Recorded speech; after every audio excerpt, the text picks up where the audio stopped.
याद करती रही बजरंगबली बप्पा को। मैंने कहा बप्पा, मैं तब तक पानी नहीं पीऊंगी जब तक पापा की कोई अच्छी खबर नहीं आ जाती। मेरी जी। भाभी लोग थी, भाभीियों ने बोला बेबी इतना कठिन आप मत करो, बिल्कुल। मतलब ऐसा मत करो आप। मैंने कहा नहीं, मुझे है ना पापा जिस कंडीशन में गए हैं मुझे बिल्कुल अच्छा नहीं लग रहा, और हमें जब तक खुशखबरी नहीं आती ना मैं पानी नहीं पीऊंगी, जल ग्रहण नहीं करूंगी। और मैं रो रही थी, मैं कह रही थी कि एक तो पिता सबसे करीबी रिश्ता, दूसरा ससुराल में पति सबसे करीबी रिश्ता। जी। भगवान ये आप कैसी परीक्षा ले रहे हो? मतलब पिता और पति दोनों आईसीयू में। पति देव ने हनुमान चालीसा का रेगुलर पाठ स्टार्ट कर दिया था, रेगुलर बीमारी में रहते हुए। तो शायद वो पाठ का असर था कि जो मृत्यु योग था वो मृत्यु योग टल गया। मुझे 1990 में ये रामचरितमानस मिली, लेकिन मैंने कभी इसके पेज नहीं खोले, कभी इसको पढ़ा नहीं। सासू माँ पढ़ती थी, मैं सुनती थी, पर आज प्रभु चाह रहे हैं कि इसको खोलो और पढ़ो। कोई पाप दोष या वो तो आपके भाव है, मगर दास्य भाव रख के करेगा। डिमांड कि भाई प्रभु मेरा ये कार्य करो, आपको तो सौगंध है, या फिर आप कुछ करके बताओ तो मैं मानूं कि आपका अस्तित्व है। नहीं नहीं, हमारी कोई औकात, आपके मानने ना मानने से थोड़ी कुछ होगा। प्रभु तो सर्वसमर्थ है, पूरे ब्रह्मांड में विचरण कर रहे हैं, सशरीर विचरण कर रहे हैं।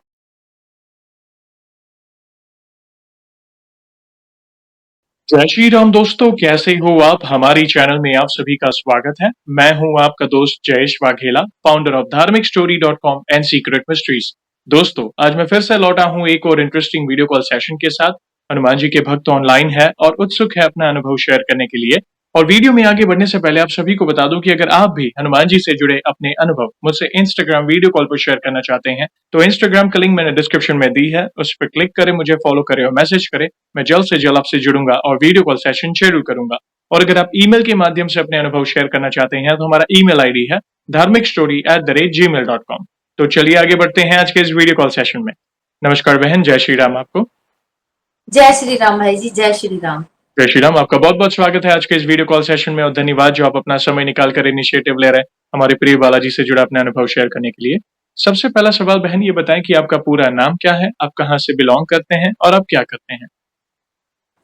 मेरा नाम रंजीता सिंह है, हम लोग छत्री राजपूत हैं, और हमारा नगर का नाम है गंज बासोदा, जिला विदिशा, मध्य प्रदेश, जो कि भोपाल से लगभग 1.25 घंटे की दूरी पर स्थित है।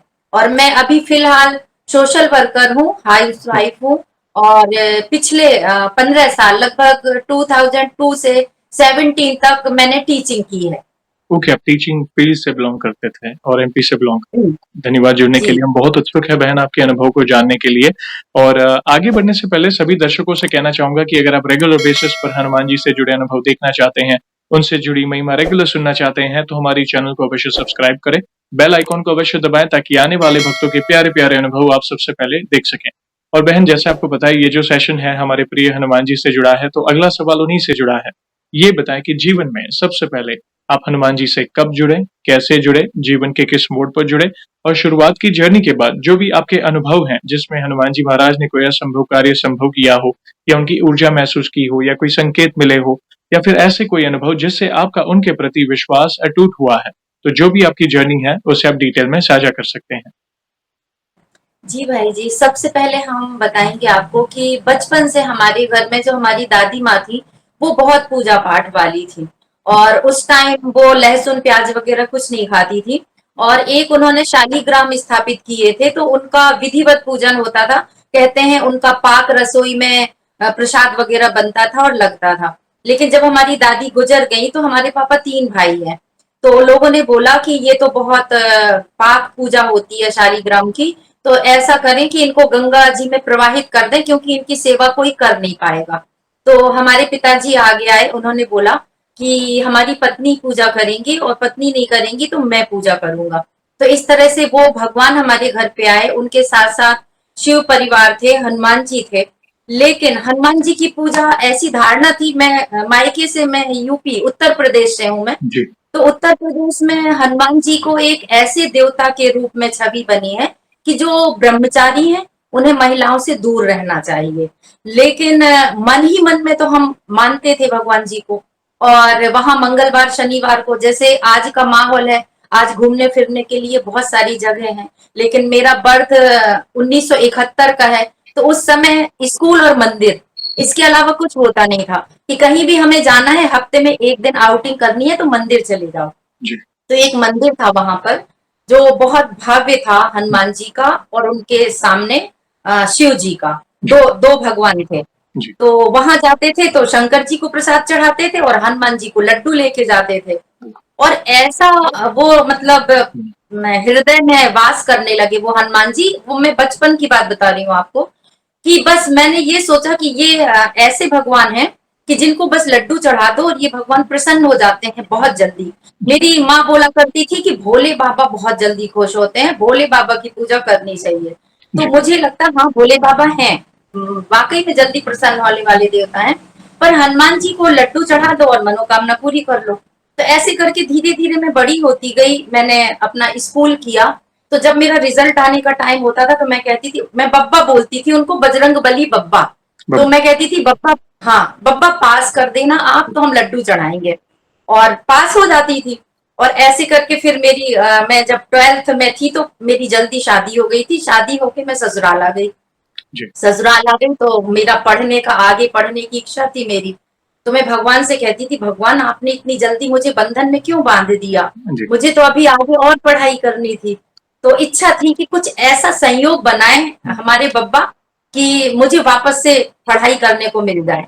और संयोग बना, मैंने ससुराल से बीए किया, बीएड किया।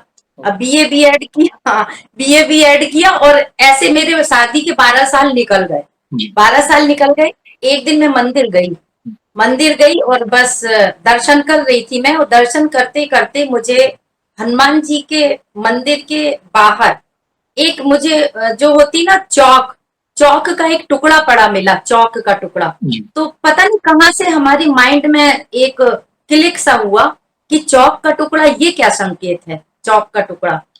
तो मैंने ये सोचा कि जब इतना पढ़ लिख लिया है, बीएड कर लिया है, तो क्यों ना जॉब किया जाए। उस वक्त मैं हाउसवाइफ थी। जी। अब जॉब जॉब में यहाँ आसपास जो इंग्लिश मीडियम स्कूल थे, मैं हिंदी मीडियम से पढ़ी थी, मुझे कौन रख लेता इंग्लिश मीडियम में। और सरस्वती शिशु मंदिर जो था मेरे घर से बहुत ज्यादा दूर था। और लेकिन मुझे जॉब करने की इच्छा थी। मैंने कहा बब्बा जाने, अगर उन्होंने ये संकेत दिया है चौक का, तो अगर उन्हें करवाना होगा जॉब तो करवाएंगे, नहीं तो जैसे घर में बैठी वैसी ही बैठी रहूंगी। सडनली क्या हुआ कि एक 15 दिन की बात है, हम लोग देवी माँ के मंदिर गए हुए थे, शायद नवरात्रि चल रही थी क्या। तो मंदिर के बाहर मेरे हस्बैंड के दोस्त मिल गए अचानक से और दोनों की नमस्कार हुई। तो जब मैं घर आई तो मैंने पूछा अपने पतिदेव से कि ये कौन थे जो मंदिर के बाहर मिले थे आपको। कहने लगे मेरे दोस्त हैं, इनका एक स्कूल चलता है। तो हमने कहा स्कूल चलता है तो आप हमारी बात क्यों नहीं करते जॉब की। तो बोलते हैं कि आप बायोडाटा लगा दो। और मैंने बायोडाटा लगाया। भाई जयेश भाई, आप विश्वास नहीं मानेंगे, वो सर ने ना मेरा लिखित इंटरव्यू लिया ना ओरल लिया और मेरी डायरेक्ट एंट्री हो गई उस स्कूल में। ये 2002 की बात है, 2002 की, जो कि मेरे लिए सपना था। मैं उत्तर प्रदेश के छोटे से कस्बे से आई थी और घर में हाउसवाइफ थी, बाहर का माहौल देखा नहीं था। अब ट्रेनिंग टाइम आया। ट्रेनिंग टाइम में जब सारे टीचर्स बैठे हुए थे तो एक बोली मेरे से, मैडम कि आपको इंग्लिश आती है। मैंने कहा नहीं मुझे तो इंग्लिश नहीं आती, बस उतना ही पढ़ा पाऊंगी, नर्सरी एलकेजी। तो बोली नहीं, यहाँ तो इंग्लिश टू इंग्लिश बात करनी पड़ती है। अब मैं घबरा गई। अब मैंने फिर भगवान को याद किया, भगवान यहाँ तक तो आप ले आए हो, आगे मैं कैसे फेस करूंगी। पता नहीं भगवान ने क्या ऐसा चमत्कार किया कि जब मैं घर जाने लगी तो डायरेक्टर सर ने मुझे अपने रूम में बुलाया। और रूम में बुला के वो कहते हैं कि मैडम सब ठीक है ना, दिन अच्छा रहा ना आपका। मैंने कहा सर मैं ये जॉब नहीं कर पाऊंगी, मैं छोड़ रही हूँ। बोले क्यों। तो मैंने कहा यहाँ तो इंग्लिश टू इंग्लिश बात करनी होती, मैं हिंदी मीडियम से पढ़ी हूँ। तो बोलते हैं आपके बच्चे कहाँ पढ़ रहे हैं। मैंने कहा कॉन्वेंट में पढ़ रहे हैं दोनों। तो बोले आप पेरेंट्स मीटिंग में जाती हैं। मैंने कहा हाँ। तो बोले वहां टीचर आपसे इंग्लिश टू इंग्लिश बात करती हैं। मैंने कहा नहीं, हिंदी में करते हैं सारे टीचर्स। तो बोले फिर सेम तो यहाँ भी है, पेरेंट्स आपको डील करने हैं, आपको इंग्लिश टू इंग्लिश नहीं बोलना है, आपको उतनी इंग्लिश बोलनी है जितना बच्चों को पढ़ानी है। एक दिन पहले करके आप तैयारी करके आइए और फिर पढ़ाइए। सर विश्वास करिए, मैंने 15 साल टीचिंग, टीचिंग से अकाउंटेंट, अकाउंटेंट से वाइस प्रिंसिपल, और वाइस प्रिंसिपल से 4 साल बाद जब मेरी बिटिया की शादी हो गई तो मैंने स्वेच्छा से छोड़ा क्योंकि घर में कोई रहता नहीं था। लेकिन भगवान ने मेरा सोचो जीवन का एक बहुत बड़ा हिस्सा टीचिंग में निकाला जहां मैं कुछ नहीं जानती थी। तो ये भगवान की कृपा थी, मैंने जो सोचा वो पूरा हुआ। अब बहुत बड़ी बात है। दूसरा अनुभव, बहुत बड़ी बात है, मैं बता रही हूँ। दूसरा अनुभव मेरा ये है कि सारी चीजें हमारी भगवान पूरी करते थे। हमारे बब्बा, जब भी बब्बा को बोलो बब्बा ये काम करना है, हमेशा करते थे। जैसे घर में पेरेंट्स होते हैं ना, हम्म। ठीक पेरेंट्स जैसे, कि बच्चे के जो मुंह से निकला ना हमें वो पूरी करना है। अब आया 2024, जो 2024 हमारे जीवन का सबसे ज्यादा परीक्षा वाला समय था। वो ऐसा समय था कि हमारे पापा बीमार थे, बिस्तर पे थे टोटल। हमारे पतिदेव ने बोला, ये 16 दिसंबर 23 की बात है, 16 दिसंबर 23 को हमारे पतिदेव ने बोला कि आपके मेरे 4 भाई हैं, तो जिनमें से उस समय 3 भाई पापा के पास ही थे। तो बोले तीनों भाई सेवा में लगे हुए हैं और माता पिता के प्रति तुम्हारा भी कर्तव्य है, 2 महीने जाओ उनकी सेवा करके आओ। तो मैंने कहा यहाँ आपका कौन देखेगा, आप अकेले हो, इनको मतलब होटल में ही खाना खाना पड़ता। तो बोले नहीं नहीं आप जाओ, पापा को जरूरत है तुम्हारी। इन्होंने मुझे मायके भेज दिया। तो जब मैं 16 दिसंबर को गई, तो मेरा 20 को जन्मदिन पड़ता है, लास्ट जन्मदिन मैंने पापा के साथ मनाया। फिर आया 2024, 8 जनवरी की बात है, तो पापा को हल्का अटैक सा आया। 8 जनवरी को अटैक सा आया, तो उनको कानपुर ले गए, नियर कानपुर पड़ता है वहां से। और वो ऐसी हालत में गए थे पापा की, कुछ बोल नहीं रहे थे, और ऐसा लग रहा था कि पापा वापस आएंगे कि नहीं आएंगे। तो मैं रात को बस याद करती रही बजरंगबली बब्बा को। मैंने कहा बब्बा मैं तब तक पानी नहीं पीऊंगी जब तक पापा की कोई अच्छी खबर नहीं आ जाती। मेरी भाभी लोग थी, भाभीियों ने बोला बेबी इतना कठिन आप मत करो, मतलब ऐसा मत करो आप। मैंने कहा नहीं, मुझे है ना पापा जिस कंडीशन में गए हैं मुझे बिल्कुल अच्छा नहीं लग रहा, और हमें जब तक खुशखबरी नहीं आती ना मैं पानी नहीं पीऊंगी, जल ग्रहण नहीं करूंगी। 6 घंटे बाद ही हमारे दूसरे नंबर वाले भाई का फोन आया कि पापा अच्छे हैं। डॉक्टर ने उनका नाम पूछा, उन्होंने नाम बताया, और चिंता मत करो, मत करो। हाँ मत करो। बब्बा ने हमारा मतलब सुना, पापा ठीक हुए, और लगभग 8 या 10 दिन बाद वो कानपुर से वापस मेरे मायके राठ, जिला हमीरपुर में आता है राठ, वहां आए। उसके बाद 2 महीने बाद मैं आ गई वापस अपने ससुराल इधर। और फिर 6 जून आया, तो 6 जून वट सावित्री का दिन था, 2024 वट सावित्री का दिन था। तो ऐसे छोटे मोटे संकेत हमेशा मिलते रहते थे, हम ध्यान नहीं देते थे। कई बार बहुत सारे, जैसे लगातार कांच का टूटना होता था, बहुत कांच टूटते थे, नहीं ध्यान दिया। मंदिर गई तो माता जी के मंदिर वट सावित्री पूजने, तो अचानक से मेरे है ना सारी सिंदूरदानी उलट जाती है और सारा सिंदूर फैल जाता है। तो मैं बोलती हूँ पंडित जी से, मैंने कहा पंडित जी ये क्या हुआ, मैं देवी माँ की पूजा नहीं कर पाई, मेरा सारा सिंदूर फैल गया। तो पंडित जी बोले कि नहीं नहीं टेंशन मत लो, तुम्हारा ध्यान कहीं और था, कहीं और था ध्यान, इसलिए ऐसा हो गया है, तुम चिंता मत करो। मैं मंदिर से लौट के आई, मेरे पति देव के पेट में बहुत भयानक दर्द था। तो मैंने कहा दर्द है तो आप डॉक्टर के पास चलो। बोले नहीं ऑफिस का टाइम हो रहा है, मैं ऑफिस जा रहा हूँ, वहीं से ले लूंगा दवा वगैरह। ऑफिस गए, ऑफिस गए, वहां से इनका फोन आता है बिल्कुल धीमी धीमी सी आवाज में। बोले हमारी तबीयत बहुत ज्यादा खराब है और मैं ना घर आ रहा हूँ और ऑटो का इंतजाम कर लो। और किस्मत की बात थी कि मेरा बेटा नोएडा से छुट्टी आया हुआ था, उस दौरान जॉब से छुट्टी लेके आया था। और बैंक से घर आते आते इनको रास्ते में 3 उल्टियां हो गई, 3 उल्टियां हो गई। अब मैं घबरा गई, मैंने कहा ये क्या दिखा रहे हैं हमारे बब्बा, हमको ऐसी सिचुएशन में क्यों डाल रहे हैं। अभी मैं पापा के वहां से होके आई हूँ, पापा नॉर्मल है। अब मेरे पति के साथ ऐसा क्यों हो रहा, क्योंकि ये तो भगवान हमको मजबूत बना रहे थे ना कठिन परिस्थितियों में डाल के। मैं ऑटो से लेके गई हॉस्पिटल में, एडमिट किया, और पूरा दिन हो गया हमारे पतिदेव को आराम नहीं लगा, नहीं लगा, बॉटल इंजेक्शन चलते रहे और दर्द में आराम नहीं लगा, और पेट ना ऐसा फूलता सा जा रहा था। फिर उनको डिस्चार्ज करा लिया हमने, और प्राइवेट हॉस्पिटल एक और मतलब प्राइवेट में थे, सरकारी में ले गए। फिर हम सरकारी में ले गए तो उन्होंने सोनोग्राफी का बोला, सोनोग्राफी कराई तो गॉल ब्लैडर में उनके 4 स्टोन थे, 4 स्टोन थे, और पैनक्रियाज में इन्फेक्शन था। तो पैनक्रियाज में इन्फेक्शन था, तब हम इनको भोपाल ले गए बड़े हॉस्पिटल में, जो मतलब लीवर स्पेशलिस्ट और काफी हम्म, अच्छा हॉस्पिटल था। तो जब वहां लेके गए तो डॉक्टर ने बोला कि आप अपने पैरों से चल के आए हैं कि व्हील चेयर पे आए हैं। हम्म, तो मेरे पति देव बोले मैं तो अपने पैरों से चल हम्म, के आया हूँ। बोले आपकी स्थिति तो बहुत गंभीर है, खतरनाक है, आप तुरंत एडमिट करिए, तुरंत। अब मैं तो यूं ही दिखाने गई थी, तो मैं घर से ना कपड़े ले गई थी ना दूसरा सामान लेके गई थी। हम्म, तुरंत एडमिट कर लिया। भोपाल में मेरे बेटी दामाद भी रहते हैं और मेरी हम्म, ननद वगैरह भी रहती हैं। तो वहां एडमिट कर लिया। तो फिर मैं वहां बेटी वगैरह के घर से कपड़े वपड़े मंगवा लिए सारे। हम्म, और 7 दिन तक पतिदेव एडमिट रहे, 7 दिन तक उनका ट्रीटमेंट चलता रहा हम्म, पैनक्रियाज के इन्फेक्शन का। जी, और वो डॉक्टर ने बोला कि पैनक्रियाज का जब तक इन्फेक्शन खत्म नहीं होता तब तक हम ये स्टोन वाला ऑपरेशन कर नहीं पाएंगे, गॉल वो भी, ब्लैडर का। रिस्की है, हम्म, बहुत ज्यादा रिस्की है। मैंने कहा कोई बात नहीं। 7 दिन बाद हम वापस आते हैं तो अचानक से किसी ने बोला कि यहाँ पास में कोई एक वैद्य जी रहते हैं, वो वैद्य जी ऐसी दवा देते हैं कि वो पथरी घुल जाती है और निकल जाती है। तो हमने कहा ये भी ट्राई कर लेते हैं। तो वो पथरी की दवा वगैरह ली, लेकिन वो दवा से उनको ना मतलब दर्द में तो आराम पड़ गया, हम्म, दर्द बिल्कुल चला गया।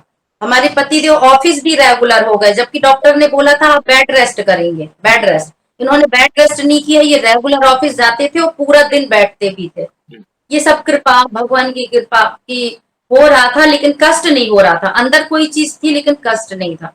फिर अगला महीना आया जुलाई का। हम्म, जुलाई का आया तो हम लोगों को 8 जुलाई को जाना था भोपाल, और 6 जुलाई को मैं तैयारी कर रही थी। 6 जुलाई को तैयारी कर रही थी तो अचानक से क्या हुआ कि बारिश का मौसम था और मुझे कुछ कपड़े सुखाने थे वॉशिंग मशीन में। तो मैंने सोचा शॉर्टकट का रास्ता अपनाते हैं, ऐसा लंबा कौन लगाएगा पावर प्लग। अपन इन्वर्टर का प्लग निकाल के और वॉशिंग मशीन का उसमें जोड़ देते हैं, इन्वर्टर वाले में। ओके, ओ, और भाई जी उस वक्त तक हमको ये नॉलेज नहीं थी कि जो इन्वर्टर का प्लग होता है उसकी पिन में करंट आता है। हम्म, ये हमको नॉलेज ही नहीं थी, किसी ने बताया भी नहीं था और ना चर्चा हुई थी कभी। मैंने जैसे ही ऐसे प्लग निकाला इन्वर्टर का तो मेरी ना उंगली चिपक गई। और मैं चप्पल नहीं पहने थी तो नीचे से अर्थ मिल रहा था, जी, अर्थ मिल रहा था तो नीचे से मुझे जमीन खींच रही थी। और उधर, और मैं है ना लगातार बॉडी मेरी मूव मूव कर रही थी, हिल रही थी। तो मैंने उस दिन मौत को करीब से देखा था, बहुत करीब से देखा था हम्म, मौत को। तो मुझे लगा कि अब मैं बचूंगी नहीं, बचूंगी नहीं। तो बस मुझे ध्यान आया बब्बा का, और बस मुझे बेटा याद आया। मुझे ना बेटी याद आई ना पति याद आया, मुझे कोई याद नहीं आया। बेटे का चेहरा सामने आया और मैंने कहा बब्बा, पति की भी उम्र हो चुकी है और बेटी दामाद भी अपनी लाइफ में खुश है, बेटे की शादी नहीं हुई है। अब आप मेरे बेटे की रक्षा करना, अब मैं नहीं बचूंगी। और बस मैंने आंख बंद कर ली। भाई जी आप विश्वास नहीं मानेंगे, मुझे ऐसा लगा किसी ने खींच के आंगन में फेंक दिया मुझे। मतलब जहां मेरी वॉशिंग मशीन थी उससे कम से कम 6 फुट दूर पे मेरी बॉडी को ओ, उछाल के फेंक दिया, पूरा उछाल के फेंक दिया। और जब बॉडी हमारी उछल के गिरी तो मुझे लगा कहीं मैं बेहोश ना हो जाऊं। सही, अब क्योंकि अकेली रहती हूँ तो दरवाजा भी लॉक करके रखती हूँ। तो सबसे पहले तो मैंने डोर ओपन करा और फिर जल्दी से पतिदेव को मैंने फोन लगाया कि जल्दी से घर आ जाओ, मैं करंट से काफी देर तक चिपकी रही, हो सकता है मुझे कुछ भी हो सकता है। जी, पतिदेव आए, भागे भागे ऑफिस से आए। आए लेकिन यहाँ देखा तो यहाँ मैं अच्छी खासी बैठी हम्म, थी, ना मैं बेहोश हुई थी ना कुछ था। और क्योंकि एक दिन बाद मुझे भोपाल जाना था तो मैं तैयारी कर रही थी। ओके, तो पतिदेव बोले फोन तो ऐसे किया था जैसे बहुत कस के चिपक गई और लग गया। जी, मैंने कहा नहीं, मैं चिपकी थी और मुझे फेंका भी है, जैसे किसी ने मुझे छुड़ा के फेंका। लेकिन मुझे महसूस कुछ नहीं हो रहा करंट हम्म, में, ना दर्द ना कुछ। हम्म, तो बोले नहीं नहीं डॉक्टर की चलो। मैं उस वक्त भाई जी नहीं गई क्योंकि मुझे कुछ हुआ ही नहीं था। हम्म, फिर 2 दिन बाद मुझे पैरों में जलन हुई, काफी जलन हुई, बस ऐसा लगे पैरों से आग निकल रही है, क्योंकि अर्थ मिल रहा था जमीन से तो हम्म, काफी। फिर डॉक्टर वगैरह के यहाँ गए, दवा ली, कोई बात नहीं। फिर अगली बार मैं जब भोपाल गई तो देखा तो इनका जो पैनक्रियाज था तो वो सिस्ट बन गया था, जो ओ, इन्फेक्शन था सिस्ट बन गया। अब डॉक्टर ने फिर चिंता जाहिर करी कि इनका ऑपरेशन नहीं हो सकता जब तक ये सिस्ट खत्म नहीं हो जाती। बिल्कुल, फिर उनका 7 डेज एडमिट करने का, जुलाई में फिर 7 डेज एडमिट रहे। उसके बाद यूं करके नवंबर तक यही सिलसिला चलता रहा हम्म, भाई जी। जाए और वो कहें कभी सिस्ट बढ़ गई है कभी घट गई है, लेकिन सिस्ट खत्म नहीं होती थी। ऐसे करके नवंबर आ गया, हमको डेट मिली 19 नवंबर की ऑपरेशन की। हम लोग पूरी तैयारी से गए, 19 नवंबर को ऑपरेशन किया। जब ऑपरेशन थिएटर से बाहर आए तो डॉक्टर्स के चेहरे उतरे हुए थे। हम लोग बार बार पूछ रहे कि सक्सेस हुआ, सक्सेस हुआ, कोई जवाब नहीं दे। और इनको आईसीयू में शिफ्ट कर दिया। आईसीयू में शिफ्ट हो गए। तो उस वक्त भाई जी मैं है ना मोबाइल से फोन पे भी नहीं कर पाती थी, मुझे नहीं करना आता था। तो मुझे डॉक्टर ने बोला था कि आपका है ना 80,000 का खर्च है। तो भी मैं मतलब 1 लाख से ऊपर लेके गई थी ऑपरेशन के टाइम। लेकिन वो सारे पैसे खत्म हो गए और मुझे है ना वो भी नहीं चलाना आ रहा। और रिलेटिव हैं हमारे भोपाल में, जी, लेकिन मैं उनसे मांगना नहीं चाह रही थी। सही। नहीं मांगना चाह रही थी। अब मैंने भगवान से कहा, भगवान जीवन में फर्स्ट टाइम आर्थिक तंगी मैंने देखी है, आर्थिक तंगी कभी नहीं देखी। अस्पताल में लाके आपने ये अनुभव भी करा दिया कि आर्थिक तंगी क्या होती है। मैंने ब्रांच मैनेजर सर को फोन लगाया, जिस बैंक में ये जॉब करते हैं, और मैं रोने लगी। मैं रोने लगी और मैंने कहा कि सर मैं जितने पैसे लाई थी मेरे सारे पैसे खत्म हो गए। और अब आईसीयू में जब मैं जाती हूँ तो मेरे हस्बैंड को सब मास्क वगैरह लगा और वो फिर खुद ही पेमेंट करते हैं, जो मुझे अच्छा नहीं लगता कि मरीज खुद ही पेमेंट करे मोबाइल से। तो आप मुझे प्लीज कैश भिजवा दीजिए। तो वो है ना मतलब अगली ट्रेन से तुरंत आए, 1 लाख रुपए तो उन्होंने हमें कैश दिया। और उसके बाद उन्होंने मुझे फोन पे करना सिखाया कि कैसे फोन पे करते हैं जिससे आप कर सको। ठीक है, वो सारी चीजें हो गई और आ गए, जैसे तैसे डिस्चार्ज होके हम आ गए। आ गए तो भाई जी इनका फीवर नहीं जा रहा था, इनको कंटिन्यू फीवर आ रहा था ऑपरेशन के बाद से। तो मुझे लग तो रहा था कि ऑपरेशन बिगड़ा है, लेकिन डॉक्टर बता नहीं रहे थे क्योंकि वो अपनी गलती छुपाते हैं डॉक्टर। बाद में बताया उन्होंने कि ऑपरेशन जब कर रहे थे तो इनका है ना पैनक्रियाज काफी फूल गया था, तो जिससे ऑपरेशन करने की जो जगह थी ना वो बहुत कम थी। तो कम जगह में कुछ इधर उधर लग गया होगा कट या जो भी हो, तो उससे ना पस पड़ गया था इनके शरीर में, पूरा पस पड़ चुका है। तो जब 6 दिसंबर की बात है, ये 6 दिसंबर को हमको जाना था टांके कटवाने, इनके ऑपरेशन के टांके कटवाने। 5 दिसंबर को मेरे पापा का वीडियो कॉल आता है। जनरली हमारे पापा वीडियो कॉल नहीं करते थे, लेकिन उस दिन उन्होंने वीडियो कॉल किया, भाई ने करवाया था मेरे। तो पापा बहुत अच्छी कंडीशन में बैठे हुए थे, जैसे कि मैं बैठी हूँ। तो मुझे बहुत आश्चर्य हुआ, मैंने कहा पापा तो 1 साल से बिस्तर पे हैं, आज पापा बैठे कैसे हैं? तो भाई जी मैंने है ना वो स्क्रीनशॉट ले लिया उनका बैठे हुए। और मुझे ये पता नहीं था कि ये पापा का लास्ट स्क्रीनशॉट है, मुझे नहीं पता था। और मैंने पापा से कहा, मैंने कहा पापा आज तो आप इतने साफ बात कर रहे हो। पापा ने बोला कि कुंवर साहब कैसे हैं? मैंने कहा पापा फीवर नहीं जा रहा है और कल टांके कटवाने जाएंगे तो डॉक्टर से पूछेंगे कि क्या है। तो मैंने कहा पापा मैं है ना ऑपरेशन तो हो गया, टांके कटवा के मैं वापस आपके पास आ रही हूँ पापा। मैंने कहा आपके साथ रहूंगी तो इनका भी बेड रेस्ट हो जाएगा, पतिदेव का भी, और आपसे भी मिल लेंगे। तो पापा बोले हाँ बेटा आना तुम। ये पापा से मेरी आखिरी बात थी उस दिन। और मैं 6 दिसंबर को भोपाल गई इनके टांके कटवाने। जब टांके कटवाने गए तो वहां पर पता चला सारी जांचों से कि इनको तो इन्फेक्शन पस फैल गया है पूरे में। तो मेरे हस्बैंड का वहीं पे मतलब हालत खराब हो गई। और मेरे हस्बैंड ऐसे सिर पकड़ के बैठ गए, बोलते हैं कि अब इतना खर्चा हो गया, अब वापस से वही गिनती शुरू होगी 1 2 3, और मैं तो बर्बाद हो गया, मैं तो लुट गया, अब मेरे पास पैसा नहीं है, मैं अब नहीं करा पाऊंगी ट्रीटमेंट। तो सब लोगों ने समझाया, मेरे दामाद थे, दामाद बोले पापा जी चिंता मत करो, वो समय निकल गया तो ये भी निकल जाएगा। अब मैं तो बस भगवान भगवान भगवान भगवान बस उन्हीं का ही स्मरण कर रही थी। बब्बा आप कलयुग में मारुति नंदन हैं, आप हवा के साथ हैं, हम सांस लेते हैं, तो आप तो इर्द गिर्द हैं हमारे, आपको सब सिचुएशन पता है, तो इस सिचुएशन को आप ठीक क्यों नहीं कर रहे? हमने कहा क्यों नहीं ठीक कर रहे? अब ये तो हम जानते हैं ना कि हमारा प्रारब्ध है, पूर्व जन्म के कर्म है कि जो तो हमें भुगतने ही है, लेकिन कंडीशन संभाल सकते हैं अगर हम उनसे प्रार्थना करें बाबा जी से। तो आप सोचिए, एडमिट हुए, दोबारा से उनका पूरा पस निकाला गया और पति स्वस्थ हुए। 16 दिसंबर का दिन आ गया। और इसी 16 दिसंबर के बीच जब पति देव हमारे एडमिट थे तो 13 दिसंबर को मेरे पापा की वापस से तबीयत खराब हो गई थी, उनको वापस कानपुर ले जाया गया था। और जब पापा थे आईसीयू में, उस समय हमारे पतिदेव भी आईसीयू में थे। भाभी का फोन आया 13 दिसंबर को कि पापा को ले गए हैं।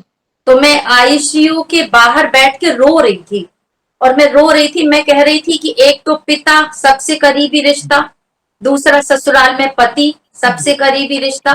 भगवान जी आप कैसी परीक्षा ले रहे हो, मतलब पिता और पति दोनों आईसीयू में, मतलब मैं पिताजी को देखने भी नहीं जा सकती पति को छोड़ के। भगवान ऐसी सिचुएशन क्यों। कुछ नहीं, रोती रही आईसीयू के बाहर, लेकिन हमको बब्बा ने हिम्मत दी। मैंने सब कुछ सहन किया, सब कुछ सहन किया। मेरे साथ कोई नहीं था, मतलब मैं बेटी को आने नहीं देती थी हॉस्पिटल। मेरे दामाद आते थे, खाना पीना दे के और वापस चले जाते थे। रात को अकेले मैं ही रुकती थी पति के साथ। तो डिस्चार्ज पेपर मेरे बन रहे थे 16 दिसंबर को डिस्चार्ज पेपर, और 13 को पापा एडमिट थे। तो 14 और 15 तारीख को खबर आई कि पापा बोलने लग गए हैं। तो मैं खुश हो गई कि पापा बोलने लगे हैं, अब मतलब पापा ठीक हो जाएंगे। तो मैं पापा की तरफ से बेफिक्र हो गई, और इधर इनके 16 तारीख को डिस्चार्ज पेपर बन रहा है।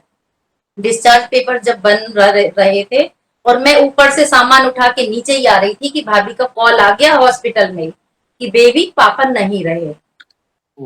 तो तो भाई जी, ना तो मैं हॉस्पिटल में रो सकती थी, और अपने जो थे भाव वो मुझे छिपाने भी पड़े मरीजों के सामने। बाथरूम में गई मैं, हॉस्पिटल के बाथरूम, और बाथरूम में मैं जोर जोर से रोने लगी कि पापा थोड़ा तो इंतजार किया होता, हमारे पति डिस्चार्ज हो रहे थे, काश पापा थोड़ा और रुक जाते। फिर हमारे पति बोले कि अब तुम्हें जल्दी मायके जाना है, ये देखो कि कौन सी ट्रेन है वहां के लिए। और मेरा जो पापा का घर है ना, वो वहाँ ट्रेन रूट नहीं है। तो मुझे है ना झांसी से अगर बस से जाऊं तो 4-5 घंटे लगते हैं, और अगर टैक्सी से जाऊं तो 2.5 घंटे में पहुंच जाते हैं, ऐसा है। तो मैंने जल्दी से इनको बेटी के घर छोड़ा। बेटी बोली मम्मी कुछ खा लो, मैंने कहा मैं बिल्कुल नहीं खाऊंगी। और बस मैंने बेटी से ही कहा कि बस मेरे 2 जोड़ी कपड़े रख दो। तो 2 जोड़ी कपड़े रख के मैं बिल्कुल नहीं रुकी, और स्टेशन आई भोपाल की कौन सी ट्रेन हमें मिल रही है। तो एक ट्रेन खड़ी हुई थी राजधानी करके, तो बस मैं उसमें बैठ गई। और मेरे दामाद ने बोला मम्मी जी कुछ लाए खाने, मैंने कहा नहीं कुछ नहीं ला। तो उन्होंने एक लस्सी का मुझे पैकेट दे दिया, लस्सी का। अब मैं ट्रेन में रोए जा रही और अकेले बैठी जा रही, और रोते रोते बस झांसी से 1 घंटे दूर पे मैंने भाई को कॉल लगाया। मैंने कहा भैया मैं तो चलती हूँ वहां से। तो बोले साथ में कौन है। हमने कहा साथ में कोई नहीं है, क्योंकि पति बीमार है तो उनकी देखभाल के लिए हमने छोड़ दिया है दामाद को, मैं अकेली आ रही हूँ। तो भैया ने बोला कि रात को तुम टैक्सी से मत आना, और वहीं रुक जाना वेटिंग रूम में, सुबह आना। मैंने कहा ठीक है, वेटिंग रूम में रुक जाऊंगी, नहीं आऊंगी टैक्सी से। फिर इसके बाद में कॉल आता है भैया का कि उनके कोई दोस्त झांसी में रहते हैं, वो आपके साथ आ जाएंगे टैक्सी में, आ जाना तुम, रात में ही आ जाना।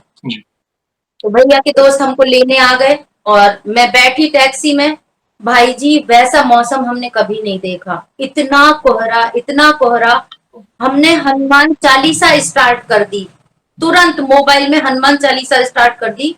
और वो सफर, बार बार ड्राइवर कांच साफ कर रहा कोहरे में, सामने की गाड़ियां, बस लाइट चमक रही, सब कुछ।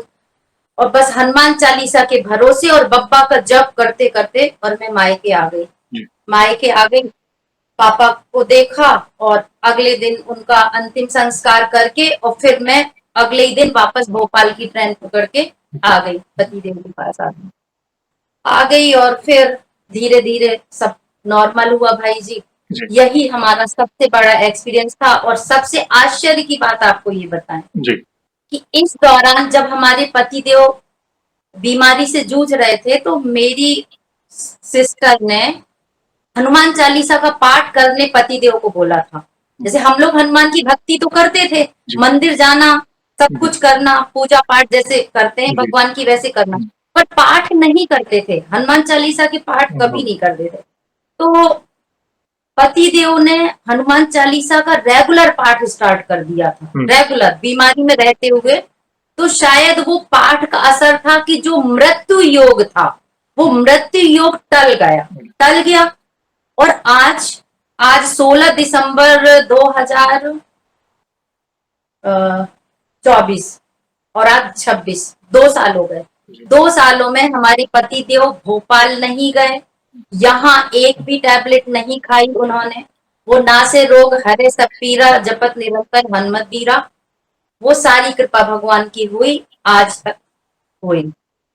बहुत बड़ी कृपा हुई अब है बहन, देखा जाए तो दुख हुआ आपके पिताजी के बारे में जानकर, और आपके पतिदेव के बारे में भी जानकर दुख हुआ कि उनको इतनी पीड़ा झेलनी पड़ी। इनकी बहुत बड़ी पीड़ा थी, स्टोन कहें या पैनक्रियास कहें। देखिए, एक तरफ पिता, एक तरफ पतिदेव। देखिए, मैं समझ सकता हूँ कितना बड़ा धर्म संकट होगा आपके लिए कि दोनों में आपका जी मतलब देखे ना कि यहाँ जाऊँ या यहाँ, एक होता है जी एक बेटे के लिए और एक पत्नी के लिए कि मैं दोनों तरफ इतनी क्लोज हूँ। और जी लास्ट में प्रभु से प्रार्थना की। मैं जी शुरुआत से सुन रहा हूँ। देखिए, शुरुआत की जर्नी एक छोटे से कस्बे यूपी से आप बिलोंग करती हैं, जी जी और स्कूल के वाइस प्रेसिडेंट तक बनने की जो आपकी जर्नी रही वो काफी इंस्पिरेशनल जी रही। कहीं ना कहीं कहीं महिला वक्त स्पेशली जहाँ पे जिनके घर में इंट्रोवर्ट सोच होती है कि महिला ये नहीं कर सकती, वो नहीं कर सकती, अरे मैं तो हिंदी मीडियम जी पढ़ी हूँ, मैं कहाँ कोई मतलब बड़ी ये कोई पोस्ट पे अप्लाई कर पाऊंगी या नहीं। मगर आपके इस अनुभव में आपने जो भी कुछ कहा वो बब्बा को याद, जी अब हनुमान जी को बब्बा कहते हैं। तो जी जी उनको प्रमुख रखकर हर कार्य करते गए, वे आपको साहस देते गए, बल देकर गए, ताकि आप धीरे धीरे उस फील्ड में आप आगे बढ़ते गए जो आपने जिसकी आपने कल्पना भी नहीं की थी, क्योंकि आप पहले ही दिन छोड़ने वाले थे। जैसे आपको पता चला था जी कि नहीं, जी यहाँ पे इंग्लिश में कॉन्वर्सेशन करनी पड़ेगी। और साथ साथ बाद में जैसे वो सब धीरे धीरे सब सही हुआ, बाद में विवाह के बाद ये जो 2024 का जो साल था आपके लिए, ऐसा समझिए बहुत बड़ा भारी साल था। होता है हर एक के जीवन में कहीं ना कहीं ऐसा दौर आता है, समय आता है जहाँ पे ऐसा दुख का पहाड़ हम पर टूट पड़ता है कि जिसकी कोई सीमा नहीं होती। लेकिन प्रभु के अगर आप शरणागत हैं तो प्रभु आपको बल प्रदान करते हैं बिल्कुल उस सिचुएशन से बाहर बिल्कुल निकलने के लिए। देखिए, कड़वा सत्य है, हर एक को जाना है, हमको भी जाना है, आपको भी जाना है। मगर माता पिता को आंखों के सामने जाते देख वो तो एक पैरों तले जमीन हिल जाना, वो जी दुख तो कोई सहन नहीं कर पाता। लेकिन देखिए, नियति है।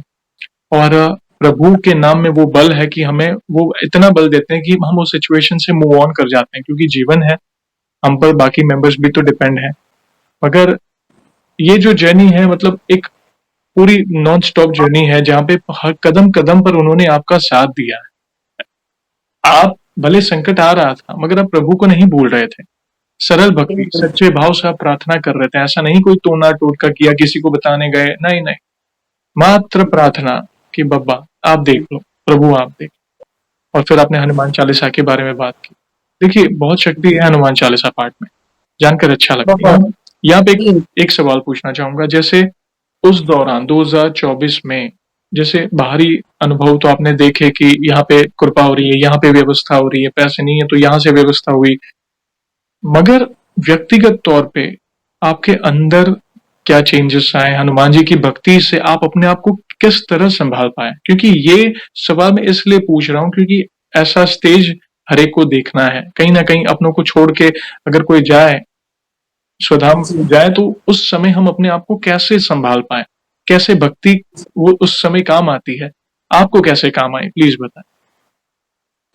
जी ये है ना, जो संकट आया ना, तो इस संकट ने हमको इतना मजबूत बना दिया, इतना मजबूत बना दिया। और एक ऐसा कॉन्फिडेंस आया कि अगर हमारे पिता नहीं है तो हमारे बब्बा हमारे पिता बनकर हर कदम हमारे साथ हैं।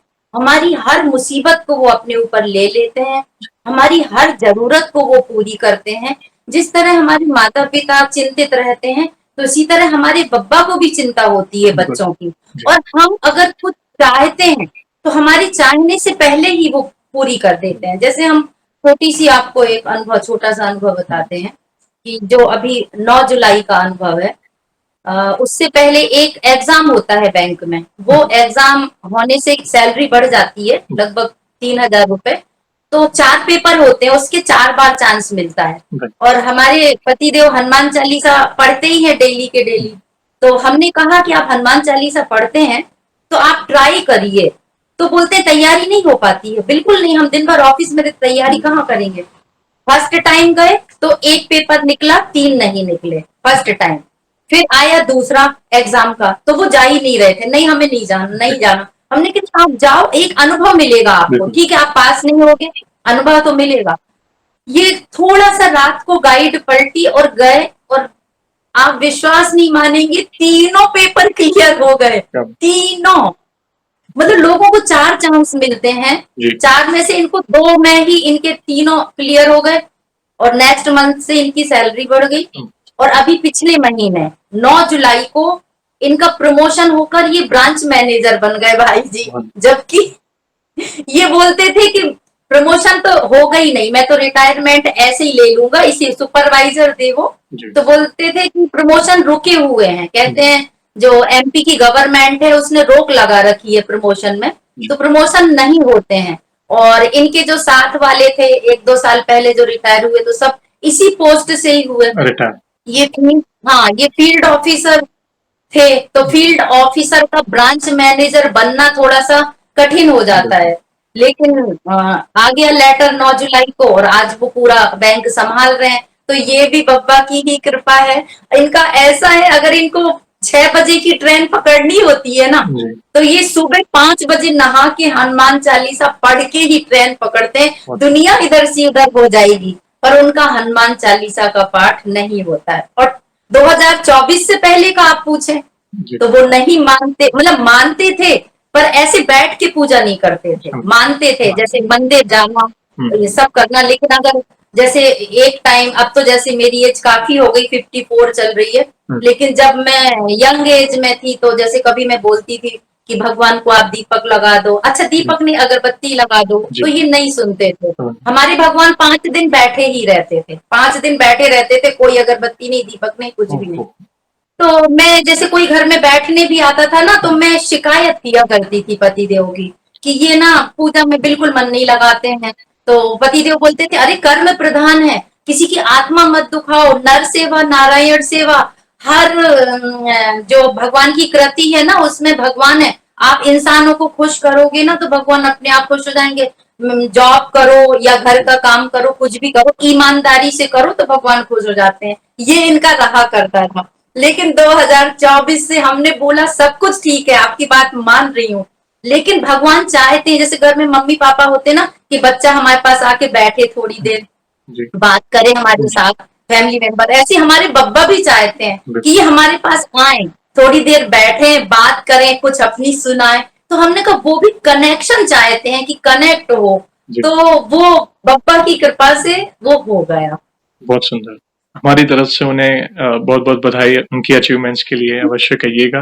देखिए यही है, असंभव को संभव केवल प्रभु कर सकते हैं। जैसे कहते हैं ना, भक्ति का बल क्या है आपने उन्हें समझाया, नहीं आप करिए, एटलीस्ट अनुभव तो होगा, कोई बात नहीं आप करिए। और दूसरी तरफ आपकी प्रार्थना चल रही थी, तो कहीं ना कहीं प्रभु ने सुना। और अब देखिए कि आज जैसे आपने कहा 2024 के पहले उनके भाव अलग थे, और आज टोटली वे चेंज हो गए हैं, और नित्य हनुमान चालीसा कर कर ही घर से निकलते हैं। तो ये बहुत बड़ी बात है। देखिए यहाँ पर भी मैं अभी भी कहना चाहूंगा कि कोई गलत उपाय, टोना टोटका किसी के पास जाकर दिखाना आज तक देखिए इन्होंने नहीं किया। मात्र सरल भक्ति, सच्चा भाव, और जो भी प्रारब्ध आ रहे हैं संकट रूपी, तो उसे भोग लीजिए। प्रभु बल देंगे आपको संकट को भोगने के लिए। तो यही है, मैं अगर जीवन में संकट आता है, ऐसा कोई संकट की मतलब आपको अंधकार ही दिख रहा है, कोई मतलब सोल्यूशन मिल ही नहीं रहा है, तो कई बार लोग भटक जाते हैं गलत लोगों के पास, पैसों की बर्बादी, समय की बर्बादी, और लास्ट में कुछ हाथ नहीं आता। इनफैक्ट कई बार तो हम दुख आने पर भगवान पर से विश्वास डगमगा जाता है कई लोगों का। तो ऐसा ना करें। देखिए दुख इसलिए आता है क्योंकि ये हमारा ही कोई प्रारब्ध है कि वो सामने आया है, उस रूपी कौन से जन्म का है हमें नहीं पता, लेकिन आज वर्तमान हमारे पास है, तो हम प्रभु का नाम जप पर हमारे कर्मों में लग जाए। प्रभु कैसे बल देंगे, कैसे व्यवस्था, आप खुद देखो ना, 2024 का साल इतना कठिन था आपके लिए, मगर आप अगर पॉजिटिव पार्ट देखें कि सारी व्यवस्थाएं भी तो हो रही थी। चलिए संकट आया, देखिए ये होता है कई बार, चलो अगर कोई संकट में है, किसी की हेल्थ खराब हुई परिवार में, तो ऑब्वियसली सडन, जैसे आप अकेले थे, आपका बेटा बाहर, आपकी बेटी की शादी, तो ऑब्वियसली आपको सब संभालना था। तो बिल्कुल, संकट आया तो व्यवस्था, पैसों की व्यवस्था कहें, हॉस्पिटल, मेडिसिन्स, तो ये व्यवस्था का होना ही सबसे बड़ी कृपा है, सबसे बड़ी बिल्कुल, कृपा है। बिल्कुल, हाँ, बिल्कुल, लोग बिल्कुल। चमत्कार को एक डेफिनेशन दे दिया कि भाई चमत्कार तो यानी प्रभु प्रकट होंगे, हमें दिखेंगे हुँ, या ऐसा ये हुँ, प्रकट हो जाएगा। अरे व्यवस्था होना सबसे बड़ी बात है क्योंकि हर एक के सबसे भाग्य में बड़ी बात। नहीं है, ये हर एक के भाग्य में नहीं है। बिल्कुल, अगर आप बिल्कुल, देखिए बिल्कुल। हम मानते हैं कि कर्म तो करने हैं, कर्म अच्छे करने हैं, हुँ, कर्म का सिद्धांत तो प्रभु ने हमें भगवत गीता में भी बताया है और वो सिद्धांत पर आपके पतिदेव पहले चल रहे थे। अगर अच्छे कर्मों के बिल्कुल, साथ अगर आप प्रभु को साथ में रखें, तो सही। जीवन एक अलग दिशा में चला जाएगा, एक अलग ही सुकून आपके अंदर होगा। अच्छा लगा जानकर। यहाँ पे जी। एक छोटा-सा सवाल पूछना चाहूँगा अगले अनुभव पे जाने से पहले। जैसे आप गृहिणी हैं, हुँ, अपनी घर की ज़िम्मेदारियाँ निभा रहे हैं, साथ-साथ भक्ति में भी आगे बढ़ रहे हैं। तो जैसे आपकी दिनचर्या कैसी है? जैसे आपने कुछ चीज़ें तो कही थी, मैंने प्रार्थना की, चालीसा के पाठ किए, मैं हर कदम पर बब्बा को याद करती हूँ। मगर दिनचर्या में आप कौन-से पाठ करते हैं ताकि आपको देखकर किसी भक्त को अपने सवाल का जवाब मिले? प्लीज़ बताएँ। जी, जी। भाई जी हम सबसे पहले जैसे कि जो डेली रूटीन होता है हुँ, तो मैं सुबह पूजा नहीं करती हूँ, मैं पूजा करती हूँ लास्ट में जब हमारे पति देव को ऑफिस भेज देती हूँ जी, जिससे कि कोई डिस्टर्ब नहीं करे मुझे। बिल्कुल। तो सारा काम जब फ्री हो जाता है तो मेरी पूजा 10:30 बजे से स्टार्ट होती है जो होती है छत पर सूर्य देवता को जल चढ़ाने हुँ, से। तो उनको अर्घ्य देते हैं और वहीं छत पर एक हमारा पौधा है शमी पत्र का, तो उसके नीचे शिव परिवार बैठा हुआ है पत्थर का। जी, तो हम उनकी पूजा करते हैं ऊपर, पूरे शिव परिवार की पूजा करते हैं और वहीं से फूल वगैरह चुन के तुलसी पत्र वहीं तुलसी मैया की भी पूजा कर लेते हैं। वो सारा इकट्ठा करके डलिया में आते हैं नीचे। जी, नीचे आते हैं तो हमारे सासू माँ के भगवान जैसे कि घर में परिवार में सब रहते हैं ना, माता पिता भाई बहन परिवार, तो ऐसे उनका भगवान का परिवार भी बहुत विस्तृत रहा है क्या हमारी बात सासू माँ का। उसमें सारी मतलब देवी माता भी है, शिव परिवार, हनुमान जी, गायत्री माता, सारे भगवान है। बिल्कुल। लेकिन जो रहता है ना नहलाने धुलाने का, तो वो अपना लड्डू गोपाल जी हैं और शिव परिवार है, उनको नहला धुला दिया।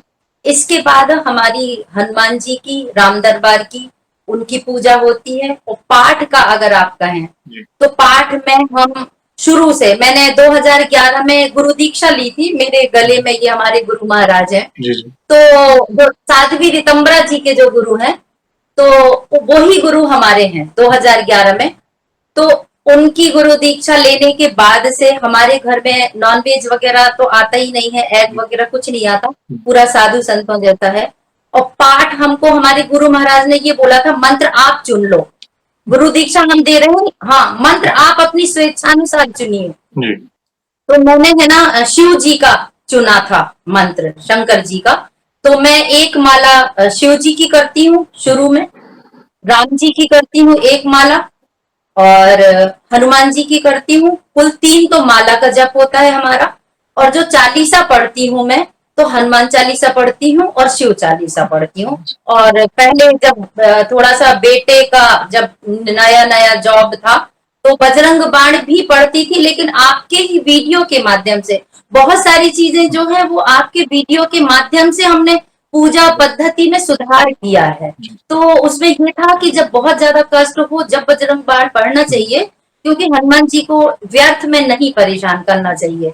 तो मैंने बजरंग बाण बंद कर दिया पढ़ना, वही हनुमाष्टक, राम स्तुति जो है वो बस, इतना ही बस मैं करती हूँ। और बस शाम को नहीं, है तो अपना दीपक जला के, और एक अच्छा अनुभव मुझे याद आ गया, मैं बताती हूँ। जी, जी, ये ठीक। आपको बहुत पुरानी सी ना, ये रामचरित मानस दिख रही होगी, ओह! पुरानी सी। जय श्री राम। तो ये मेरी शादी में, जब 1990 में मेरी शादी हुई थी, तो जी, जब मैं विदा हो रही थी, तो विदाई के वक्त मेरे बगल में एक भैया जनरल स्टोर खोले हैं, उन्होंने मेरी कार में, मेरी गोद में ये रामचरितमानस दी थी विदाई के वक्त। क्या बात! तो जब मैं ससुराल में आई और जब मैं उतरी तो मैंने ये रामचरितमानस अपनी सासू माँ के हाथों में दे दी। जी, सासू माँ ने तो कई बार पाठ करा, जी, लेकिन भाई जी मैंने ये पाठ इस वर्ष, जो सीता नवमी होती है ना, हुँ, तो 25 अप्रैल को थी सीता नवमी। जी, सीता नवमी से इसका पाठ स्टार्ट किया है। अब इसकी कहानी आप सुनिए, ये जी, कैसी इसकी कहानी है कि मैं राम जी का, मैंने संकल्प लेना अभी शुरू किया है हनुमान जयंती के बाद से। जी, 2 अप्रैल को हनुमान जयंती थी, और 9 अप्रैल को मेरी फ्रेंड का कॉल आता है मेरे पास, जो आपके चैनल में आ चुकी हैं, रितिका अरोरा। जी, उन्होंने मेरे को बोला, मेरे ही नगर की है वो, जी, उन्होंने मेरे को बोला कि मैम आपने अभी तक कभी संकल्प नहीं लिया? मैंने कहा नहीं, बस नॉर्मल भक्ति करती, संकल्प भी नहीं लिया। बोली मैम आप एक बार संकल्प लेके देखिए। हमने पूछा कैसे लिया जाता है? उन्होंने सारी विधि बताई मुझे कि ऐसे लिया जाता है, जल रखना, लाल फूल, अपनी मनोकामना पूरी करना। हुँ, और मैंने शुरू में 11 दिन का संकल्प लिया, 7 बार हनुमान चालीसा, 11 दिन का। जी, भाई जी वो अनुभव तो बाद में बताऊंगी मैं, अगर समय रहा तो। मैं अपना मेन अनुभव बताती हूँ। वो सीता नवमी का दिन था और ये संकल्प के दिन पूरे हो चुके थे, और मैं है ना पूजा कर रही थी हनुमान जी की। तो जो हनुमान जी की तस्वीर थी, उस तस्वीर के पीछे एक लेयर बनी हुई थी दीमक की, ऐसे लेयर बनी हुई थी। तो मैंने कहा हस्बैंड से कि इस बार तो दिवाली में आपने बहुत महंगा वाला पेंट लगाया था, और ये देखो दीमक फिर से हाँ, लग गए। इससे पहले भी लगे थे दीमक, पूजा में नहीं लगे थे, दूसरे कमरे में लगे थे। पूजा तो हमेशा से बिना दीमक के थी। तो हमने कहा इस बार क्या है कि इस बार सारा घर सुरक्षित है और सिर्फ हनुमान जी की फोटो के पीछे दीमक की लेयर बनी है। भाई जी हमने फोटो हटाई, और जो हमारी सासू माँ के बॉक्स थे, पुराने जमाने के जो बॉक्स होते थे ना, टीन वाले, तो उन बॉक्स के ऊपर कपड़ा बिछा के हम इन दोनों लोगों को बिठाए थे, राम दरबार को और हनुमान जी, जी को। मैंने वो फोटो हटाई और पूरी दीमक की लेयर साफ करी। तो मैंने कहा इस बक्से को खोल के देखें इसके अंदर क्या है, जी, और दीमक ने कितना नुकसान करा है इसके अंदर। भाई जी जब वो मैंने सासू माँ का बॉक्स खोला, तो रामायण के साथ साथ मुझे ये भी मिला। ये ओहो! जय श्री राम। हाँ, मतलब हनुमान जी के भजन का संग्रह मिला, और ये रामचरितमानस मिली। तो वो उसी दिन, ये सीता नवमी के दिन की बात है, सीता नवमी के दिन की, मैंने उसी दिन सिर पे रखा और मैंने अपनी गलती की क्षमा मांगी। मैंने कहा हे प्रभु, मुझे 1990 में ये रामचरितमानस मिली, लेकिन मैंने कभी इसके पेज नहीं खोले, कभी इसको पढ़ा नहीं। सासू माँ पढ़ती थी, मैं सुनती थी, पर आज प्रभु चाह रहे हैं कि इसको खोलो और पढ़ो। बिल्कुल, तो फिर सीता नवमी के दिन से हमने रामचरितमानस का पाठ स्टार्ट कर दिया। तो ये बहुत बड़ा अनुभव है बहुत बड़ी हमारे। बात। कैसा लग रहा है आपको रामचरितमानस का पाठ करके? बहुत अच्छा लग रहा है, एक शांति सी है घर में, पॉजिटिव माहौल है, और मतलब सब कुछ बहुत बदल गया है। मैं मतलब 2024 को मैं जितना परेशान थी, मुझे लगता था कि ये जीवन में ऐसा दिन भगवान ने क्यों हुँ, दिखाए, और उसके बाद से लाइफ एकदम से चेंज हो गई, एकदम से चेंज। मतलब सब अच्छा अच्छा हो रहा है चारों जी, तरफ, जहां देखो वहीं बढ़िया खुशखबरी, गुड जी, न्यूज। और हेल्थ इशू थोड़ा सा हुआ था मुझे, मतलब लास्ट दिसंबर अप्रैल में। और वो इसलिए हुआ था कि पतिदेव को तो हनुमान चालीसा में पढ़वाने लगी थी। जी, मैं बाकी पूजा पाठ और जप करती थी, लेकिन हनुमान चालीसा मैं नहीं पढ़ती थी। बस वही एक सोच थी कि लेडीज नहीं पढ़ती हैं हनुमान जी, चालीसा। मतलब मेरी सासू माँ भी ये बोलती थी हुँ, कि ब्रह्मचारी हैं हनुमान जी, तो हनुमान जी गुस्सा हो जाएंगे, मतलब ये पूजा जेंट्स को ही करनी चाहिए। लेकिन जब आपके वीडियो में मैंने देखा कि महिलाएं भी पढ़ रही जी, हैं, कर रही हैं, और उसके पॉजिटिव नतीजे भी सामने आ रहे हैं, बिल्कुल, तो क्यों ना हम करके देखें। तो जब मैं बीमार पड़ी और सारे डॉक्टर्स का ट्रीटमेंट करा लिया, एक्सरे करा लिया, डॉक्टर्स ने डाइट बोली कि आप एग खाओ, आपकी मतलब हड्डियां कमजोर हो गई। मैंने हुँ, कहा वो तो नहीं खाऊंगी, मैंने मंत्र ले रखा है, छोड़ दिया। तो दूसरा उन्होंने बोला कि और चीज है, पनीर वगैरह खाओ, ड्राई फ्रूट्स खाओ। सब कुछ करके देखा भाई जी, दर्द नहीं सही हुआ कमर हुँ, का। हुँ, बहुत दर्द होता था, तकलीफ होती थी मेरी। लेकिन फिर जब मैंने कहा कि शायद हनुमान चालीसा से पतिदेव को आराम पड़ा, मुझे भी पड़ेगा, फिर मैंने वो धारणा बदली कि बढ़िया, महिलाएं पढ़ सकती हैं। और मैंने हनुमान चालीसा स्टार्ट करी, और चमत्कारिक रूप से मैं ठीक हुई। जो मैं घर नहीं जाती थी, मैं बिस्तर पे रहती थी, आज मेरा वापस से सोशल वर्क शुरू हो गया। बहुत मैं बढ़िया, 5-5 घंटे बैठी रहती हूँ, 5-5 घंटे, मुझे बिल्कुल दिक्कत नहीं होती। कहाँ मैं आधा घंटा नहीं बैठ पाती थी, ओह! इतना पेन होता था। तो ये हनुमान चालीसा का ही चमत्कार है। मैं पता है सिर्फ सुनती थी, हाँ होते होंगे हाँ, चमत्कार, पर महसूस जब किया, जब मेरे ऊपर बीती और बिल्कुल। मैंने पढ़ा और उसका रिजल्ट जाना। जब इंसान खुद अनुभव करता है तो वो विश्वास बढ़ता ही है। बस। यहाँ पे 2 इम्पोर्टेंट पॉइंट्स जो आपने डिस्कस किए, स्पेशली महिलाओं को ये जो भ्रम फैला है समाज में, मैं हर बार क्यों डिस्कस करता हूँ, क्योंकि बहुत रिस्ट्रिक्शन डाले जाते हैं महिलाओं पर कि आप ये नहीं कर सकते हनुमान जी की, वो नहीं कर सकते हैं। महिलाओं के साथ पुरुषों को भी रोका जाता है, ये मैं हकीकत कहता हूँ। कहीं मुझे सवाल आते हैं ना जयेश भैया, मतलब कहते हैं कि जयेश भैया, लोग कहते हैं जैसे पुरुष भक्त भी जो युवा होते हैं जो 20-22 साल के, भाई मुझे मैं भक्ति करना चाहता हूँ मगर घर वाले रोक रहे हैं, भाई शादी नहीं होगी, बच्चे नहीं होंगे। महिलाओं को डराया जाता है कि वे बाल ब्रह्मचारी हैं और हनुमान जी दंड देंगे। हनुमान जी के लिए बहुत डर फैलाया गया है। स्पेशली वे स्वयं महादेव हैं, बहुत भोले हैं, उन्हें प्रसन्न करना है सही तो बात। मात्र राम नाम काफी है। बिल्कुल, आप बिल्कुल, सच्चे बिल्कुल। हृदय से उनके शरणागत रहें। वे स्वयं महादेव हैं। स्त्री और पुरुष की तो पोशाक है, अंश तो प्रभु के ही तो है ना, वे हमारे अंश ही, हम अंश हैं बिल्कुल, उनके। तो बिल्कुल। विधान जो प्रभु ने जो महिलाओं के लिए है वैसे पुरुषों के लिए भी है। आप नियम में रहकर आप पूजा पाठ करें, आप चलते फिरते उठते बैठते हर सिचुएशन में आप नाम जप करें। और जो बिल्कुल, भी बिल्कुल। शास्त्र आदि पाठ है, जैसे हनुमान चालीसा है, हनुमान अष्टक है, सुंदरकांड पाठ है। और जैसे पूज्य प्रेमानंद जी महाराज के एक सत्संग में एक ये टॉपिक निकला था कि भाई महिलाओं ने हनुमान जी की पूजा पाठ या उसके बारे में चर्चा हो रही थी। तो बोले कि चले, कोई कहता है कि हनुमान जी की पूजा नहीं करनी चाहिए, तो क्या राम दरबार की करनी चाहिए? बोले क्यों? बोले राम दरबार में, राम जी के चरणों में तो हनुमान जी हैं, तो भोग लगाओगे तो उनको भी तो बिल्कुल, लगेगा। तो ये धारणा लगेगा। बदलनी जरूरी है। और आपने देखा होगा रिसेंट टाइम में जो भी माताएं बहनें ज्यादा इनिशिएटिव ले रही हैं हमारे चैनल में अपने अनुभव शेयर करने के हुँ, लिए, क्योंकि उन्होंने ये अनुभव किया खुद ने कि नहीं, हनुमान चालीसा में तो बहुत शक्ति है, बल मिलता है। गर्भावस्था के बिल्कुल, दौरान 9 महीने महिलाएं राम नाम जाप करती हैं, हनुमान चालीसा, राम चालीसा, वो स्मूथ, वो जो 9 महीने स्मूथली चले जाते हैं। अगर कोई कॉम्प्लिकेशन भी आते हैं तो सही भी बात। उन्हें बल प्रदान होता है। तो यस, मैं कहता हूँ कि बिल्कुल, आप करें। और दूसरी बात बजरंग बाण ज़रूर। की, देखिए बजरंग बाण पाठ भी बहुत ही सिद्ध पाठ है। और ऐसा नहीं है कि नहीं कर सकते, बस एक है कि हम अपने स्वार्थ के लिए भला हनुमान जी को उनके प्रिय प्रभु श्री राम की सौगंध क्यों दें कि प्रभु आप मेरा ये काम बिल्कुल, करो, आपको प्रभु श्री राम की सौगंध है। बस उस भाव से, ऐसा बिल्कुल। नहीं कि अगर आप वो पाठ करो तो आपको दंड मिलेगा या पाप लगेगा। ये हाँ, मेरे हाँ। भाव है।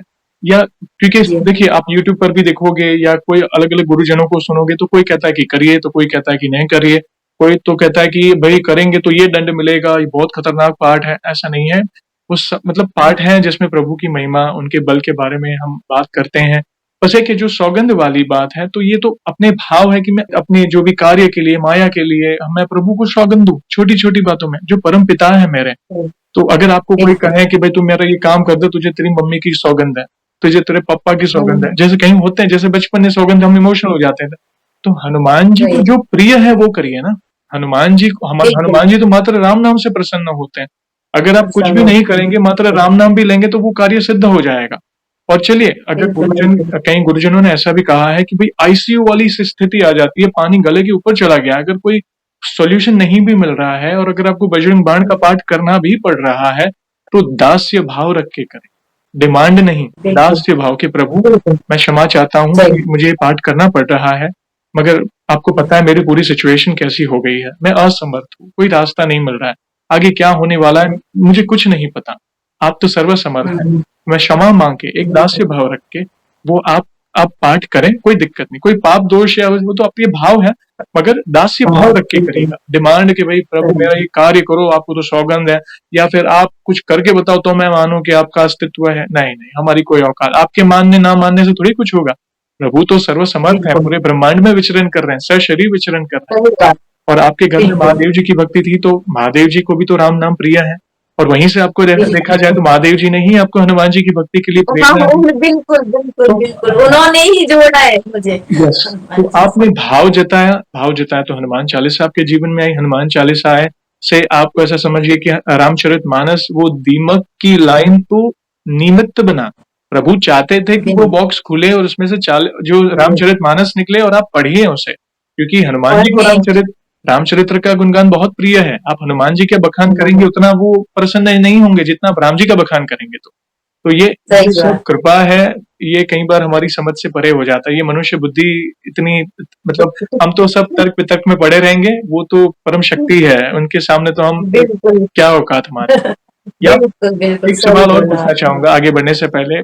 जैसे हम आज आज जी, आपके अनुभव सुने, बहुत सुंदर अनुभव शेयर किए, बहुत इमोशनल करने वाले भावपूर्ण अनुभव भी आपने शेयर किए। तो वैसे ही आपने हमारी चैनल में भी बाकी भक्तों के अनुभव सुने होंगे। तो वैसे आप हमारी वीडियोज़ कब से देख रहे हैं और बाकी भक्तों के अनुभव देखकर आपको क्या प्रेरणा मिली? आप अपने भाव अपने शब्दों में बता सकते हैं। जी, बिल्कुल। मैं आपका वीडियो है ना 2025 अक्टूबर से देख रही हूँ। ओके। अक्टूबर से ज़्यादा समय नहीं हुआ मुझे आपका वीडियो देखते हुए। अगर मैं पहले से आपके वीडियो देखती तो मेरी भक्ति तो काफ़ी पहले से ही भगवान जी से जुड़ जाती। मुझे प्रेरणा तो आपके उससे मिली ना जहाँ मैं चूक रही थी और मोटिवेशन मुझे मिल रहा था, कई सवालों के जवाब भी मिल रहे थे। अब मतलब ये सिचुएशन बन गई कि सुबह जब मैं किचन में जाती हूँ ना, तो स्टैंड पर लगा के बस आपका बस शुरू रहता है, मेरा वहाँ खाना बनता रहता है और आपका ये सुनती रहती है। जब लास्ट में जब जयकारे लगते हैं तब मैं ऑफ करती हूँ। तो ये बिल्कुल डेली रूटीन में शामिल हो गया और आपके भक्तों के एक से एक अनुभव सुने काफी प्रेरणादायी।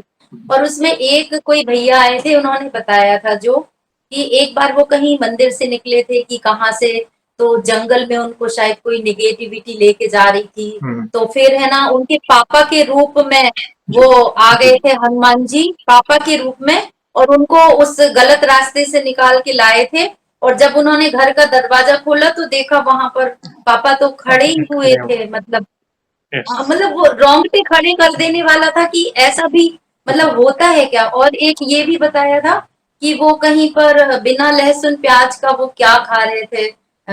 तो दुकानदार से जब उन्होंने कहा जी। कि वो अभी एक बाबा आए थे तो उनको खिलाया था, बाबा को उन्होंने बोला था एक और खा सकता हूँ, एक और खा सकता हूँ।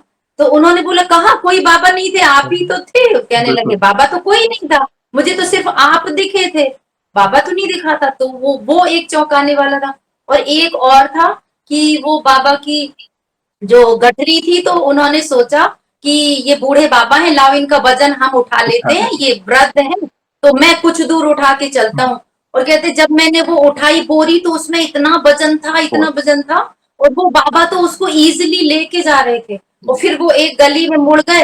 हमने कहा चलो बाबा जी का पता करते हैं कि इस घर में बाबा जी का। तो जब उन्होंने घर पे जाके पता किया तो वो थे ही नहीं वहां पे। तो इस तरीके के चमत्कार सुन सुन के मुझे लगा कि नहीं भाई, कोई ऐसी है महान शक्ति है जो दुनिया को चला रही है। बिल्कुल। और सारी हम तो कुछ भी नहीं है, उनके आगे कुछ भी नहीं है। हमारी अगर भक्ति आपके चैनल के द्वारा जुड़ी है ना भाई जी, तो ये बब्बा की ही कृपा है उनकी कि कृपा। उन्होंने ही जोड़ा है। और शायद अगर हम और लेट जुड़ते तो हमें अफसोस होता। ये था कि चलो सही है, थोड़े दिन बाद वानप्रस्थ वाला शुरू ही हो जाता है, अपना जीवन गृहस्थ जीवन तो जी लिया। बिल्कुल। सही समय पे हमारी आंखें खोल दी बब्बा ने कि अब बस भक्ति ही दिखती है। और नाम जब काम करते रहते हैं, सोते जागते उठते बैठते ट्रेन में भी बैठे हैं, तो वो जब तो राम राम का चल ही रहा है कि किसी भी वक्त अगर प्राण निकल गए ना तो वो राम नाम जप करते ही निकलेंगे, यमदूत नहीं आएंगे, भगवान ही आएंगे लेने के लिए। अंतकाल रघुबरपुर जाई जहाँ जन्म हरि भक्त कहाए। तो कल क्या होगा हमें पता नहीं, तो क्यों ना आज से ही भक्ति शुरू करें। और हम अपने आप को भाग्यशाली समझ सकते हैं कि देखिए हमें इसी जन्म में प्रभु मिले। कई बार थोड़ा बहुत रिग्रेट भी होता है कि काश थोड़े पहले ये भक्ति, ये जो अटूट विश्वास है, ऐसा नहीं कि आप भक्ति नहीं कर रहे थे, बचपन से कोई भक्ति चल रही थी, देखिए, मगर वो जो कहते हैं ना अटूट विश्वास वाली भक्ति, मतलब हाँ कि भाई हम आपके आप हमारे वाली भक्ति, वो वाली जो अटूट विश्वास वाली भक्ति, वो देखिए संसार है, जिम्मेदारियां भी निभानी है। जैसे आपने कहा, मैंने आपकी दिनचर्या के बारे में पूछा तो आपने कहा कि नहीं थोड़ी लेट पूजा होती, कोई बात नहीं। पूज्य प्रेमानंद जी महाराज भी एक सत्संग में यही कहते थे कि यहाँ पे आपके बच्चे टिफिन के लिए वेट कर रहे हैं, पतिदेव टिफिन के लिए वेट कर रहे हैं और आप माला लेके बैठे हो, नहीं। गृहस्थ धर्म सबसे पहला धर्म है। प्रभु बहुत प्रसन्न होते हैं, आप अपनी जिम्मेदारियां पहले निभाओ और फिर आप उनकी सेवा में लगाओ, मतलब वे बहुत प्रसन्न होते हैं। बाकी आप सब कुछ छोड़ के, कई लोगों के घर में ऐसा भी है कि भाई दिनचर्या में कुछ हो रहा है, सब सब कुछ सही से नहीं हो रहा है और वे पूजा कर रहे हैं, तो वो स्वीकारी नहीं जाएगी। तो बहुत सारी चीजें हैं जो हमें हमको अंदर से गर्व होता है कि हमें बजरंगबली मिले, राम नाम मिला इसी जन्म में। तो अच्छा लगा, बहुत सुंदर तरह से आपने अपने अनुभव को साझा किया और धन्यवाद। ऐसे ही प्यार और सपोर्ट करें, एक दूसरे के अनुभव देखकर हमारे सवालों के जवाब मिलते हैं। और जाने से पहले एक आखिरी सवाल, वैसे तो देखिए हमारे पास इतना सामर्थ्य तो नहीं है, फिर भी एक आध दो लाइन में अगर उनका बखान करना चाहें तो किस तरह करना चाहेंगे? बस मेरा तो नासे रोग हरे सब पीरा, जपत निरंतर हनुमत बीरा। तो कौन सो काठे कठिन जग माही, जो नहीं होए तात तुम पाही। सारे कार्य वही कर रहे हैं, बब्बा कर रहे हैं सारे कार्य, हमारी सारी चिंता भी वही हरण किए हुए हैं। बिल्कुल। और एक बहुत अच्छा माहौल वातावरण जो दिया है वो बब्बा ने ही दिया है। हम लोग तो कुछ भी नहीं है, सब करने वाले बब्बा हैं। बिल्कुल, उन्होंने तो बड़े-बड़े देवताओं के कार्य किए, हम तो तुच्छ भक्त हैं, तुच्छ मनुष्य हैं। फिर भी देखिए वो कितना दुलार करते हैं, प्यार करते हैं, माता-पिता की तरह हमारा ख़्याल रखते हैं। अगर कई बार हम कोई चीज़ भूल जाएँ क्योंकि हम संसार में हैं, माया है चारों तरफ ज़िम्मेदारियों में पड़े हैं, तो कई बार हम कुछ चीज़ें भूल जाते हैं या ऑफ ट्रैक चले जाते हैं या कई बार विश्वास थोड़ा अगर डगमगा भी जाए ना, तो वे स्मरण कराएँगे, वापस हमें ऑन ट्रैक लाएँगे। जैसे एक छोटा बच्चा होता है, गलती करता है, मगर माता-पिता कितना उसको प्यार करते हैं, दुलार करते हैं, समझाते हैं, सही और गलत के बीच में फ़र्क बताते हैं। तो बस उसी तरह प्रभु इतना दुलार करते हैं। तो ये जो भ्रम है हनुमान बिल्कुल जी बिल्कुल। महाराज के लिए जो रोक-टोक वो ना करें, मैं वही सभी को बताना चाहूँगा। बहुत भोले हैं, दयालु हैं, आप सिर्फ़ उनके शरणागत हो जाए और राम नाम जप के देखिए, आपके जीवन में वो बदलाव आने शुरू सही। हो जाएँगे।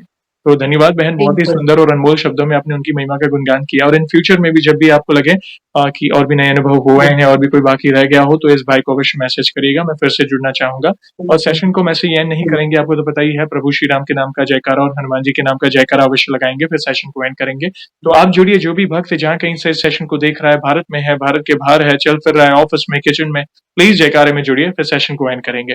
तो बोलिए सियावर रामचंद्र की जय, जय। पवन सुत हनुमान की जय। जय।